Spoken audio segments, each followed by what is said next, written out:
তাহলে আজকে একটু টক ঝাল মিষ্টি করে তেঁতুলের চাটনি বানানো যাক। তো সবার প্রথমে তেঁতুল নিয়ে নিয়েছি, এর মধ্যে কিছুটা পরিমাণে জল দিয়ে হাত দিয়ে একটু তেঁতুলটাকে গুলিয়ে নিয়ে কিছুক্ষণ কিন্তু ভিজিয়ে রাখবো।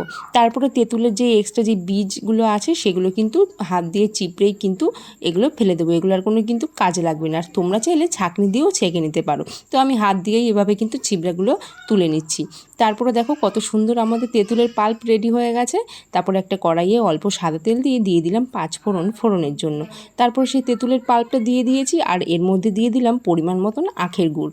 তো আখের গুড়টা দিলে কিন্তু বন্ধুরা আচারের টেস্টটা দারুণ হয়। তো আখের গুড়টা দেখো যখনই গুলে যাবে তারপরে এর মধ্যে দিয়ে দেবো স্বাদ মতন লবণ। আর আমি কিন্তু এখানে বিট নুন ব্যবহার করেছিলাম। লবণ দিয়ে একটু ঝালের জন্য দিয়ে দেবো একটু লঙ্কার গুঁড়ো, আর দিয়ে দেবো এর মধ্যে ভাজা মশলা। আর ভাজা মশলা আমি ধনে, জিরে, মৌরি, শুকনো লঙ্কা গুঁড়ো করে নিয়েছিলাম, সেটাই দিয়ে দিলাম।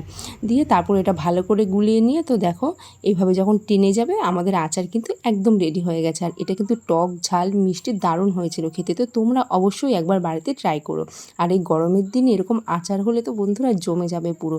আর দেখো এটা দেখতে কতটা সুন্দর হয়েছে, তো তাই না? তো আজকের জন্য টাটা। কেমন লাগলো ভিডিওটা জানিও।